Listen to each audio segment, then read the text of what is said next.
Hi friends, my name is Senthil. Welcome to our channel English பேச ஆசையா. எல்லாரும் எப்படி இருக்கீங்க? நல்லா இருக்கீங்களா? ஓகே. ஸோ இன்னைக்கு இந்த கிளாஸ்ல உங்களுக்கு ரொம்ப சூப்பரான டாபிக் தான் சொல்லிக் கொடுக்க போறேன். அது என்னன்னு தெரிஞ்சுக்கிறதுக்கு முன்னாடி நம்ம சேனலை இன்னும் சப்ஸ்கிரைப் பண்ணாதவங்க சப்ஸ்கிரைப் பண்ணிக்கோங்க.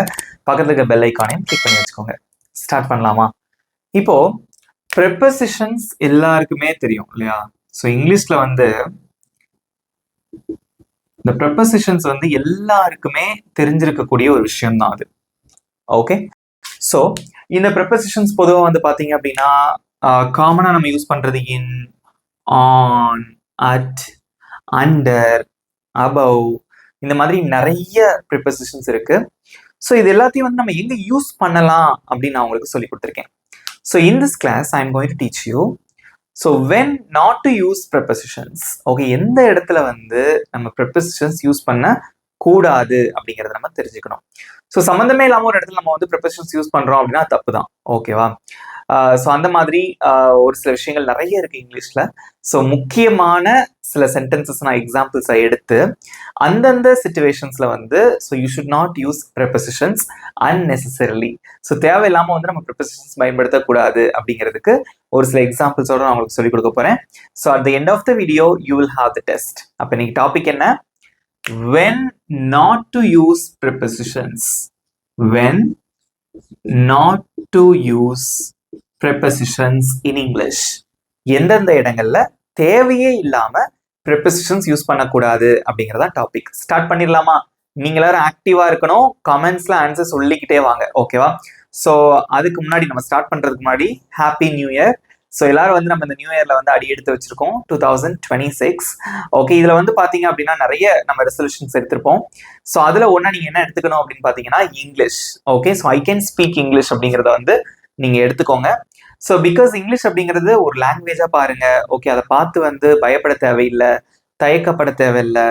S, I can speak English அந்த ஹோப்போட வந்து இந்த 2026ல நீங்க கொஞ்சம் கான்சென்ட்ரேட் பண்ணி நீங்க கத்துக்கோங்க. அட் த சேம் டைம் ப்ராக்டிஸும் பண்ணுங்க.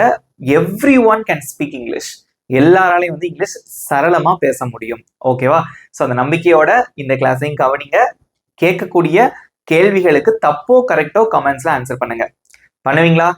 ஓகே, ஸோ அந்த ஹோப் உங்களுக்கு இருக்கா? To you have that hope? என்னால வந்து இங்கிலீஷ் பேச முடியும் அப்படிங்கிற ஹோப் இருக்கா? That's great. ஓகே, ஸ்டார்ட் பண்ணலாமா? நான் இங்க வந்து பாத்தீங்கன்னா ஒரு 5 சென்டென்சஸ் நான் எழுதி போட்டிருக்கேன். ஓகே, ஸோ நான் வந்து உங்களுக்கு சொல்லி கொடுத்துருந்திருப்பேன் ப்ரிப்போசிஷன்ஸ் ஆஃப் டைம். நான் வந்து நிறைய டைம் சொல்லி கொடுத்துருக்கேன். ஸோ ஒரு டைமை குறிக்கக்கூடிய ஒரு சில வார்த்தைகள். For example March. March is a month. So மந்த்துக்கு முன்னாடி நான் என்ன போடணும்னு சொல்லி கொடுத்தேன் உங்களுக்கு? இன், ஆன், அட். இந்த 3ல என்ன வரும்? கமெண்ட்ல சொல்லுங்க. In March or on March or at March? Which one is correct? In March is correct, right? But அதே மார்ச் மந்த் இங்கேயும் வந்திருக்கு. பட் அதுக்கு முன்னாடி லாஸ்ட் மார்ச், லாஸ்ட் அப்படின்னு ஒரு வார்த்தை வந்திருக்கு. ஸோ இதுக்கு என்ன அர்த்தம்? போன மார்ச் மாதம், ஐ மீன் லாஸ்ட் இயர்ல இருக்கக்கூடிய அந்த மார்ச் மாதம். ஆனா இதுக்கு முன்னாடி நான் எந்த ப்ரிப்போசிஷன்ஸுமே போடல. இன்னும் போடல, ஆனும் போடல, அட்டும் போடல. And then one more example, I have a meeting this week. So பொதுவாக வந்து வீக் முன்னாடி in this week, okay, on this week, at this week அந்த மாதிரிலாம் வந்து நம்ம பொதுவாக சொல்லுவோம். பட் இங்க அதுவும் கிடையாது. நைட் அப்படிங்கக்கூடிய வார்த்தைக்கு முன்னாடி நான் என்ன ப்ரிப்போசிஷன் போடணும்னு சொன்னேன், ஞாபகம் இருக்கா? நைட்டுக்கு முன்னாடி என்ன ப்ரிப்போசிஷன் யூஸ் பண்ணணும்? Which preposition do you use before the word night? At night. ஆனா இங்க அதுவும் இல்லை. Okay, so now we are going to discuss when not to use prepositions in English. Okay, so first 2 sentences நீங்க வந்து எடுத்துக்கோங்க. Read பண்றேன். I have a meeting this week. I have a meeting அப்படின்னா தமிழ்ல எனக்கு மீட்டிங் இருக்கு this week. Okay, so பொதுவாக வந்து இன்னைக்கு நம்ம பார்க்கக்கூடிய சென்டென்சஸ் எல்லாமே வந்து பார்த்தீங்கன்னா டைமை பேஸ் பண்ணி இருக்கக்கூடிய வார்த்தைகளுக்கு முன்னாடி எங்கெல்லாம் நம்ம வந்து ப்ரிப்போசிஷன்ஸ் பயன்படுத்தக்கூடாது அப்படிங்கிறத பார்க்க போறோம். இங்க பாருங்க, வீக் அப்படின்னு இருக்கு. பட் அதுக்கு முன்னாடி ஒரு வார்த்தை இருக்கு, திஸ் வீக் அப்படின்னு இருக்கு, இந்த வாரம். So I have a meeting this week. அது இப்படி சொல்லக்கூடாதா அப்படின்னு கேட்கலாம். I have a meeting in this week, I have a meeting on this week அப்படிலாம் நம்ம சொல்லக்கூடாதா அப்படின்னு கேட்கலாம். அப்படி சொன்னீங்கன்னா அது தப்பு. Okay, you should not use the preposition before the word this. Okay, so திஸ்ஸுக்கு முன்னாடி நீங்க வந்து எதுவுமே யூஸ் பண்ணக்கூடாது. இப்போ வீக் மட்டும் இருக்குன்னு வச்சுக்கோங்களேன். ஸோ அப்போ வந்து ஐ மீன் அது வேற சிச்சுவேஷன். பட் திஸ் அப்படிங்கிற வார்த்தை வந்துச்சுன்னா அதுக்கு முன்னாடி நீங்க வந்து ப்ரிபோசிஷன் பயன்படுத்தாதீங்க. So I have a meeting this week. Okay, and then I am going to meet my friend this week. நான் வந்து இந்த வரையும் ஃப்ரெண்டை வந்து மீட் பண்ண போறேன் அப்படின்னு நீங்க சொல்லிக்கலாம். One more example. இப்போ நான் உங்ககிட்ட கேட்குறேன், எனக்கு இந்த வாரம் ஒரு எக்ஸாம் இருக்கு, அதை எப்படி சொல்லுவீங்க? எனக்கு இந்த வாரம் ஒரு எக்ஸாம் இருக்கு, அதை எப்படி சொல்லலாம்? கமெண்ட்ல சொல்லுங்க. ஸோ இதே சென்டென்ஸ் தான். So just you have to change this word. எனக்கு இந்த வாரம் ஒரு எக்ஸாம் இருக்கு. I have an exam this week. Okay, எனக்கு இந்த வாரம் ஒரு எக்ஸாம் இருக்கு. Next, we met that night. we met that night. So நைட்டுக்கு முன்னாடி யூஸ்வலா நீங்க வந்து ப்ரிபோசிஷன் பயன்படுத்தியே ஆகணும். என்ன ப்ரிபோசிஷன் யூஸ் பண்ணுவோம் அப்படின்னு பார்த்தீங்கன்னா அட் அப்படிங்கக்கூடிய ப்ரிபோசிஷன் பயன்படுத்துவோம். Okay, so we met at night அது கரெக்டு. ஆனா that night இதுக்கு என்ன அர்த்தம்? அந்த இரவு. ஓகே, அந்த இரவு நாங்க வந்து மீட் பண்ணோம். ஸோ that அப்படிங்கிற வார்த்தை வந்தாலும் அந்த இடத்துல you should not use any prepositions. Okay, so we met that night. We studied that night. And then they played cricket that night. And then we watched a movie that night. Okay, so இந்த மாதிரி நீங்க வந்து சொல்லிக்கலாம். But you have to remember that அப்படிங்கிற வார்த்தை வந்தா அதுக்கு முன்னாடி அட் வரக்கூடாது. ஈஸியா இருக்கா? ஓகே, ரீட் பண்ணி பாருங்க. ஐ have a meeting this week. we met that night. Got it? இப்போ நைட்க்கு பதிலா வந்து அந்த காலையில் அப்படின்னா that morning. ஓகே, ஸோ அந்த இடத்துலயும் வந்து you should not use the preposition in வந்து யூஸ் பண்ணக்கூடாது. ஓகே, ஸோ திஸ் தட் வந்தது அப்படின்னா அதுக்கப்புறமா இருக்கக்கூடிய வார்த்தைகள் டைமை குறிக்கிற மாதிரி இருக்குதுன்னா so you should not use any preposition in on at எதுவும் யூஸ் பண்ணக்கூடாது. ஸோ நெக்ஸ்ட், இது ரெண்டுமே ஒரு pair of sentences. They moved to Chennai last March. They moved அப்படின்னா அவங்க போனாங்க. டு சென்னை, சென்னைக்கு போனாங்க. லாஸ்ட் மார்ச், போன மார்ச் மாதம் அவர்கள் சென்னைக்கு போனார்கள். இதையே எப்படி சொல்லக்கூடாது? They move to Chennai in March அப்படின்னு ஏன் சொல்லக்கூடாது? Okay, so that's a good question. Okay, so அதுக்கு என்ன அர்த்தம் அப்படின்னு பார்த்தீங்கன்னா இந்த இடத்துல வந்து லாஸ்ட் அப்படிங்கக்கூடிய ஒரு வார்த்தை இருக்கு. So we have that word last.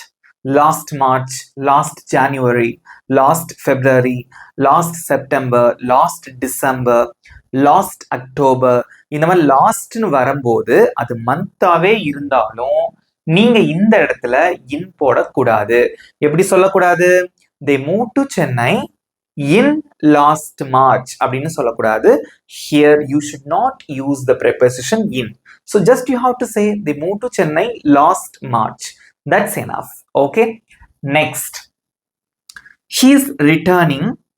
he is returning அப்படின்னா அவன் வந்து திரும்ப வரான். நெக்ஸ்ட் இயர், அடுத்த வருஷம் அவன் வந்து திரும்ப வரான்.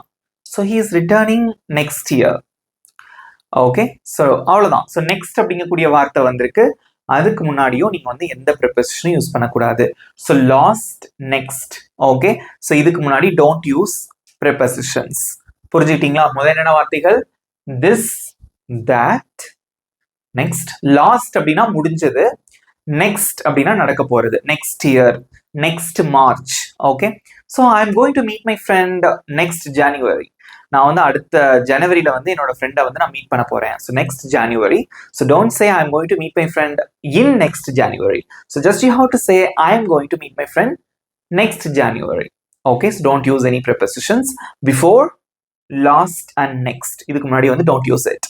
இதுவரை புரிஞ்சுக்கிட்டீங்களா? இந்த வார்த்தைகள் ஞாபகம் வச்சுக்கோங்க. ஏன்னா கடைசியான டெஸ்ட் உங்களுக்கு கொடுக்கும்போது உங்களுக்கு ஈஸியா இருக்கும். Is it easy? ஏன்னா வந்து இது கண்டிப்பா நம்ம தெரிஞ்சே ஆகணும். Because we know prepositions in English. So we know how to use it and where to use it, when to use it. We know that very clearly, right? Because I have uploaded many videos for using prepositions in English. அதுக்கு வந்து நான் நிறைய videos நான் upload பண்ணியிருக்கேன். At the same time தேவையே இல்லாம நம்ம ஒரு ப்ரிபோசிஷனை வந்து தேவையில்லாத இடத்துல நம்ம யூஸ் பண்ணக்கூடாது, அதுக்காக தான் இந்த வீடியோ. ஓகேவா? ரைட். நெக்ஸ்ட் இந்த ரெண்டுமே வந்து ஒரு pair of sentences. I go to school every day. I go to school everyday. நான் வந்து தினந்தோறும் நான் ஸ்கூலுக்கு போறேன். ஸோ எவ்ரிடே அப்படிங்கிறது நம்ம டைமை குறிக்கக்கூடிய ஒரு வார்த்தை தான். ஸோ எவ்ரின்னு ஒரு வேர்ட் வந்தது அப்படின்னா அதுக்கு முன்னாடி எந்த ப்ரிப்போசிஷனும் யூஸ் பண்ணாதீங்க. For example, I go to temple everyday. So I go to the market every week. So don't say I go to school in everyday. Okay, இன்னும் வந்து யூஸ் பண்ணாதீங்க. ஆனும் யூஸ் பண்ணக்கூடாது, அட்டு யூஸ் பண்ணக்கூடாது. Next, each time we met. So ஒவ்வொரு தடவையும் நாங்கள் சந்திக்கும் போதும் ஹி வாண்ட்ஸ் மணி, அவனுக்கு வந்து பணம் தேவைப்படுது. ஓகே, ஸோ பணம் தான் அவனுக்கு தேவைப்படுது. ஸோ ஈச் டைம், ஒவ்வொரு தடவையும். இது எப்படி சொல்லக்கூடாதுன்னா in each time, on each time, at each time அப்படின்னு சொல்லக்கூடாது. So just you have to say each time we met he wants money. ஸோ ஒவ்வொரு தடவையும் வந்து நாங்கள் மீட் பண்ணும்போது அவனுக்கு பணம் தான் தேவைப்படுது. That's it. அப்போ எவ்ரி அப்புறம் ஈச் இந்த வார்த்தைகளுக்கு முன்னாடி so don't use any prepositions. Okay, ஈஸியா இருக்கா? Is it easy to understand? ஒவ்வொரு சென்டென்ஸா ரீட் பண்ணலாமா? எனக்கு தான் ஞாபகம் இருக்கும் என் கூட சேர்ந்து. So you have to read aloud. கொஞ்சம் சத்தமா வாசிங்க. First, I have a meeting this week. We met that night. They moved to Chennai last March. He is returning next year. I go to school every day. Each time we met, he wants money. That's it. So இன்னும் ஒரு சில இடங்கள் இருக்கு, அந்த இடங்கள்ல வந்து prepositions use பண்ண மாட்டோம். அது எந்தெந்த இடங்கள் அப்படிங்கிறத பார்த்துட்டு உங்களுக்கு ஒரு டெஸ்ட். ஓகே, ஸோ நெக்ஸ்ட் எங்கெல்லாம் யூஸ் பண்ணக்கூடாதுங்கிறத பார்க்கலாம். ஸோ கால் மீ எனி டைம். ஸோ யார்கிட்ட நீங்கள் சொல்கிறீங்க, நீங்கள் வந்து எப்போ வேணாலும் வந்து நீங்கள் எனக்கு கால் பண்ணலாம் அப்படின்னு சொல்கிறீங்க. ஸோ கால் மீ எனி டைம் அப்படின்னு சொல்கிறீங்க. ஸோ இது கரெக்டாக தப்பா? இதை வந்து ரெண்டு விதமாக சொல்லலாம். ஓகே, ஸோ அது டிஃப்ரென்ஸ் என்ன அப்படிங்கிறத நான் உங்களுக்கு சொல்கிறேன். இந்த ரெண்டு சென்டென்ஸ்ல எது கரெக்ட்னு சொல்ல முடியுமா? நீங்கள் பாருங்க, call me any time or call me at any time. So which one is correct? Call me anytime or call me at any time? Comment la solunga, which one is correct? First one or second one? Both are correct. நல்லா நீங்க வந்து கவனிச்சிருந்தீங்கன்னா தெரியும். இங்க பாருங்க, so any time அப்படிங்கிறது இந்த இடத்துல ஒரே வார்த்தை. எத்தனை பேர் நோட்டீஸ் பண்ணீங்க? எனி டைம் அப்படிங்கிறது a single word. Okay, so call me any time. Any time is a single word. Okay, அதுக்கு முன்னாடி so don't use any preposition. Okay, so call me any time. Call me any time if you need any help. உனக்கு வந்து ஏதாவது help தேவைன்னா you can call me any time. எப்போ வேணாலும் வந்து கால் பண்ணலாம். ஸோ இது வந்து பார்த்தீங்க அப்படின்னா ரொம்ப கேஷுவலாக நம்ம வந்து ஃப்ரெண்ட்ஸ் கூட பேசும்போது, வாட்ஸ்ஆப்பில் சேட் பண்ணும்போது நம்ம வந்து யூஸ் பண்ணுவோம். இங்க பாருங்க, call me at any time. So இதில் எனி டைம் அப்படிங்கிறது 2 words. ஸோ இந்த மாதிரி பிரித்து எழுதும் போது you have to use the preposition at. Call me at any time if you need any help. So உனக்கு வந்து ஹெல்ப் தேவைப்பட்டுச்சு அப்படின்னா you can call me at any time. Okay, so any time பார்த்தீங்கன்னா 2 word. ஸோ இங்கே பார்த்தீங்கன்னா ஒரே வார்த்தை. இதான் வந்து difference. So you can use this sentence in formal situations like email writing. So if you are talking to your manager, so if you want to talk informal, you can say call me at any time. Or if you want to talk casually, okay, in casual situation, so you can say call me any time. Okay, எழுதும் போது you should be very careful with the spelling, the space. Okay, so don't leave any space here. Just you have to leave a single space here, any time. Okay, so இந்த இடத்துல பாத்தீங்கன்னா ஒரே வார்த்தையா இருக்கும்போது அதுக்கு முன்னாடி ப்ரிபோசிஷன் வராது. Note பண்ணிக்கோங்க. Next, I was waiting for you all day. I was waiting for you all day. ஒரு நாள் முழுவதும் நான் வந்து உனக்காக காத்துக்கிட்டே இருந்தேன். ஸோ ஆல் அப்படின்னு வரும்போது அதுக்கு முன்னாடி, அதாவது கிழமை, டே அப்படிங்கிறது ஒரு கிழமை தானே டே அப்படிங்கிறது. ஸோ அதுக்கு முன்னாடி நம்ம ஆன் போடக்கூடாதா அப்படின்னு நீங்க வந்து கேட்கலாம். Okay, so you should not use it. So I was waiting for you all day. So all அப்படிங்கிற வார்த்தைக்கு முன்னாடி so don't use any preposition.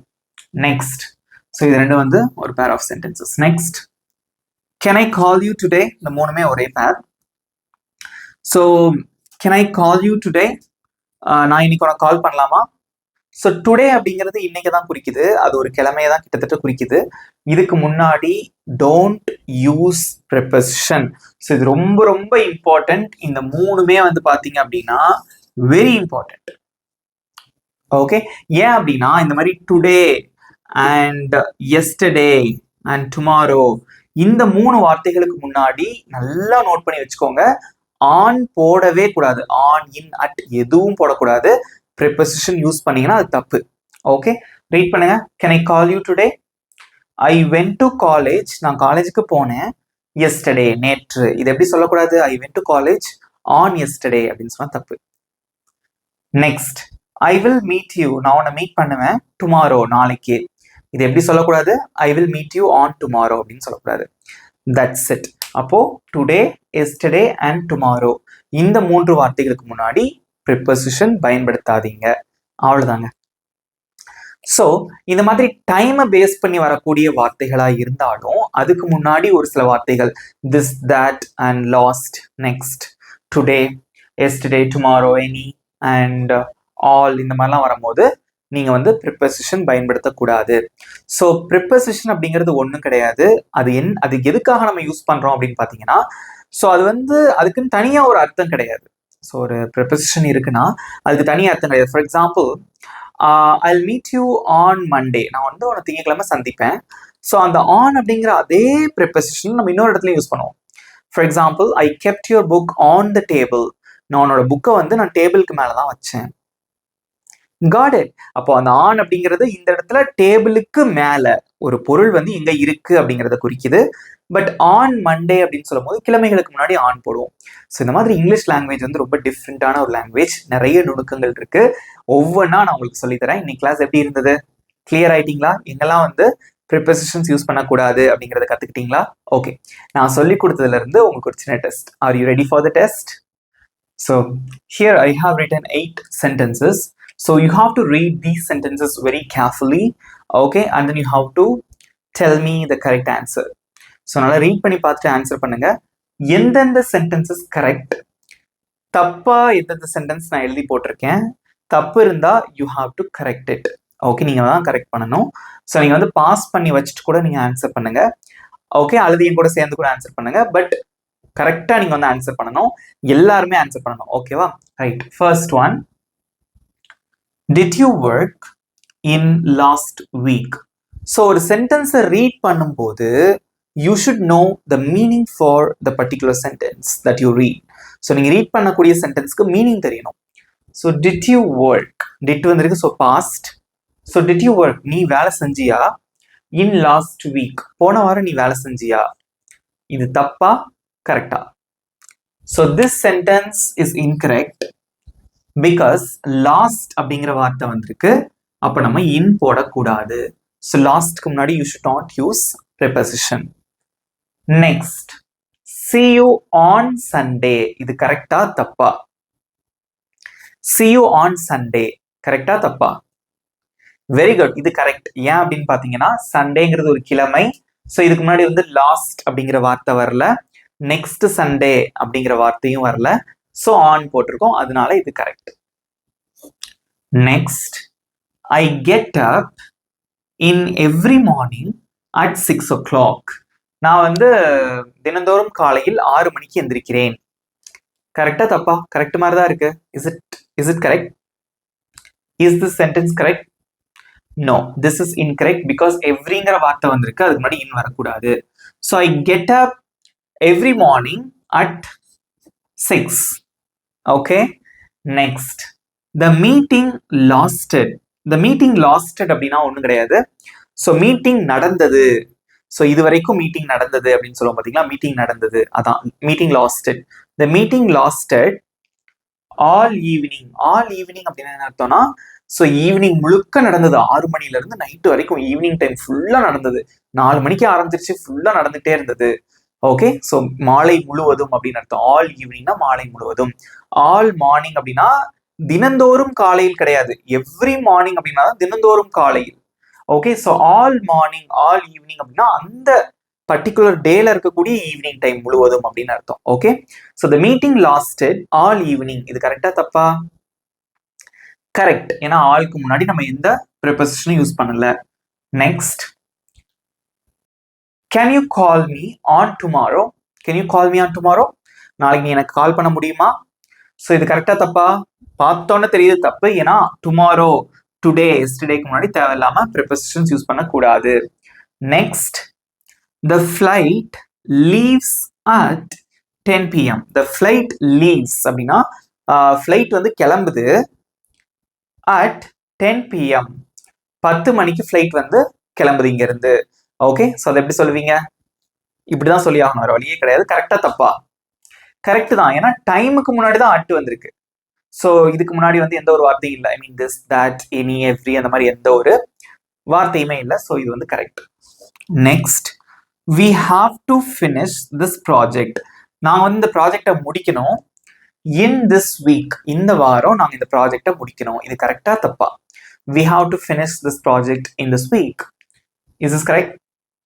No, this is incorrect because thisக்கு முன்னாடி you should not use prepositions. The last one, in next winter. next winter அப்படின்னா அடுத்த குளிர்காலத்தில். in next winter we will be in ஊட்டி. நாங்க வந்து ஊட்டியில இருப்போம். இது கரெக்டா தப்பா? தப்பு. ஏன் அப்படின்னு பாத்தீங்கன்னா நெக்ஸ்ட்க்கு முன்னாடி நீங்க வந்து இன் அப்படிங்கக்கூடிய ப்ரிபோசிஷன்லாம் பயன்படுத்தி, இன் இல்ல, இன், ஆன், அட் எதுவுமே யூஸ் பண்ணக்கூடாது. ஓகே, ஸோ பொதுவாக வந்து இன் வின்டர் அப்படின்னு நம்ம சொல்லுவோம். பட் நெக்ஸ்ட் வந்ததுனால இன் வரக்கூடாது. Okay, so next winter we will be in Ooty. நாங்கள் வந்து ஊட்டியில இருப்போம். That's it. ஏதாவது சூப்பர் ஆன்சர் பண்ணீங்க. ரைட், இப்போ நம்ம ரீட் பண்ணலாமா? இப்பெல்லாம் கரெக்ட் பண்ணி வச்சிட்டோம். இந்த சென்டென்சஸ் எல்லாத்தையும் கொஞ்சம் சத்தமாக ரீட் பண்ணி நம்ம ப்ராக்டிஸ் பண்ணலாம். கொஞ்சம் எக்ஸ்பிரஷனோட, கொஞ்சம் கரெக்டான ப்ரொனன்சியேஷனோட ரீட் பண்ண ட்ரை பண்ணுங்க. ஸ்டார்ட் பண்ணலாமா? First one, did you work last week? Did you work last week? So this is an interrogative sentence. இது ஒரு கேள்வி வாக்கியம். So கேள்வி மாதிரி கேட்கணும். Did you work last week? See you on Sunday. I get up every morning at 6 o'clock. The meeting lasted all evening. Can you call me tomorrow? Can you call me tomorrow? So this is also an interrogative sentence. So you need that expression. Okay, so you have to ask a question like a question. கேள்வி மாதிரி கேட்கணும். Right? Next, the flight leaves at 10 p.m. We have to finish this project this week. Next winter we will be in ஊட்டி. அவ்வளோதாங்க. Okay, so இப்போ வந்து எங்கெல்லாம் நீங்கள் வந்து பயன்படுத்தக்கூடாது அப்படிங்கிறத நீங்கள் தெரிஞ்சுக்கிட்டீங்க. ஸோ கண்டிப்பாக வந்து இதை ஃபாலோ பண்ணுங்க. ஓகே, ஃபாலோ பண்ணுறது ரொம்ப ரொம்ப அவசியம். அதுக்கு யூ நீட் ப்ராக்டிஸ். இனிமேல் பேசும்போது இந்தந்த விஷயங்களை நான் ஞாபகம் வச்சு நீங்கள் வந்து ப்ராக்டிஸ் பண்ணுங்க. ஓகேவா? ஸோ இப்போ உங்களுக்கான ஹோம்ஒர்க் என்ன தெரியுமா? ஸோ இப்போ நான் சொல்லி கொடுத்தேன் இல்லையா, எங்கெல்லாம் நம்ம யூஸ் பண்ணக்கூடாதுன்னு சொல்லிட்டு, திஸ், தட், நெக்ஸ்ட் இந்த மாதிரி வார்த்தைகளுக்கு முன்னாடி யூஸ் பண்ணக்கூடாதுன்னு சொன்னா, அதை பேஸ் பண்ணி இப்போ நான் சொல்லி கொடுத்த இந்த சென்டென்சஸை பேஸ் பண்ணி நீங்களாகவே வந்து ஒரு 3 சென்டென்சஸ் நீங்கள் வந்து ஹோம்ஒர்க்கா நீங்க பண்ணுங்க. உங்க ஆன்சர்ஸை கமெண்ட்ஸ்ல சொல்லுங்க. For example, I met my friend last month. நான் வந்து போன மாசம் என்னோட ஃப்ரெண்டை மீட் பண்ணேன். இந்த மாதிரி. Okay, so I will call you tomorrow. நான் நாளைக்கு உனக்கு கால் பண்ணுவேன். ஸோ இந்த மாதிரி கரெக்டான சென்டென்சஸை நீங்க உங்க காமெண்ட்ஸ்ல சொல்லுங்க. I am eagerly waiting for your answers. Okay, so இந்த கிளாஸ் உங்களுக்கு பிடிச்சிருந்தா மறக்காம ஒரு லைக் பண்ணிக்கோங்க. உங்க ஃப்ரெண்ட்ஸுக்கும் ஷேர் பண்ணுங்க.